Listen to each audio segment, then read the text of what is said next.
Global X interviews social entrepreneurs who tackle some of the world's biggest problems.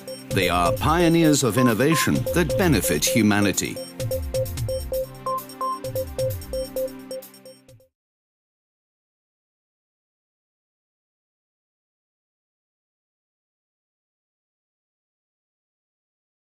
My name is Jessica Montell. I live in Jerusalem, Israel.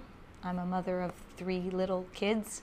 And I'm the director of B'Tselem, which is an Israeli organization addressing human rights issues in the occupied territories, the West Bank and Gaza, which is under military occupation. We are researching and documenting Israel's treatment of Palestinians primarily, and advocating to improve the situation. I mean, conducting public education, advocacy with the Israeli government and the international community in an attempt to ensure that our own government respects human rights.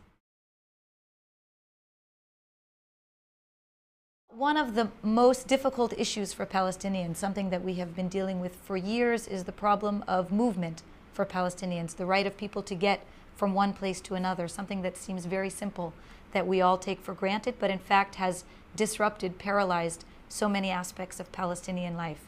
And I remember one of the first cases that we documented, an 11-year-old girl, Ala Hamid, who had an appendicitis in the middle of the night, something that should have been quite simple if she had been able to get to a hospital. And in fact, her village is quite close to a hospital, and she was unable to get there. I mean, her father tried for 2 days to get her from her village just a few miles down the road to the hospital. The soldiers would not let her through, and she died. This is a story that stayed with me for a long time, and I have 3 little kids who sometimes get sick, and sometimes I take them to the doctor or even to the emergency room. All along the way in the car, I'm conscious of the fact that a few miles down the road, it's a completely different reality, that what should be a 15-minute ride, in many cases, you won't be able to get there. You'll have to get out and carry your child in your arms around the checkpoints, maybe argue with the soldiers.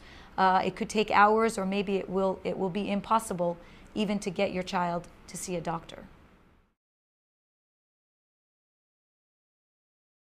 In 2017, I'll have 2 boys who are 15 years old, and Israel has a mandatory draft into the military at 18.